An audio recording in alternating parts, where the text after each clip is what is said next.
जेजूच्या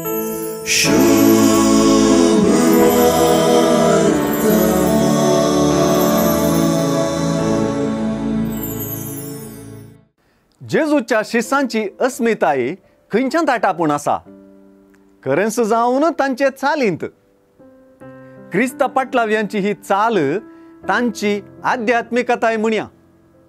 ह्या प्राजिताच्या काळार हे आध्यात्मिकतायेक आमी चड वत्तू दिवचो वासबी.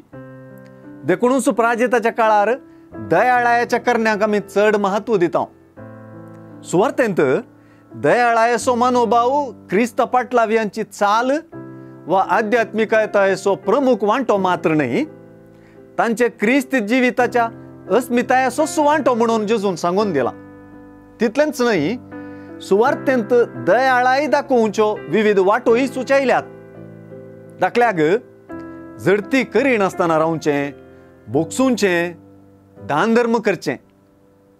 अशें करतना देव आमचो कांय ऋणकारी जायना, तोय आमकां आमचेच दयाळायेन वर्त्या मापान पाटीन दिता, इनाम दिता म्हणलें चिंतप सुवार्थेचें.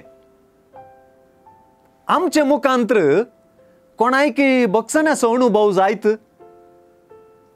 कोणी आमी पुणी हेरां परी तांची झडती केली ना वा चूक वा अपराध मांडलो ना म्हणून संतोष पावत. कोणी आमच्या बरेपणांतावन फायदो जोडून देवाक अर्घां दित. अशें जायत तर सुवार्थेचे नदरेन आमी भागी.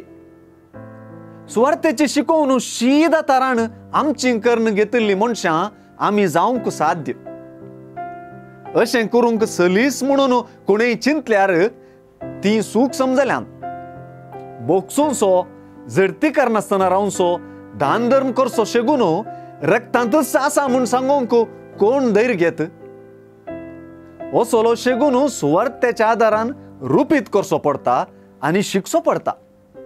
हे दिशेन सर्गीचो आमचो बापूच आमकां प्रेरण आनी आदर्श म्हणून जेजून दाखोवन दिला. कित्याक सुवार्थाच सांगता तशें आमची दयाळाय आमचो सर्गीचो बाप दयाळ म्हणल्याचेर आदारून आसा. हे दिशेन आमी बापाय सांगडी भुरगीं म्हणूंक धैर्य पावत. शुभ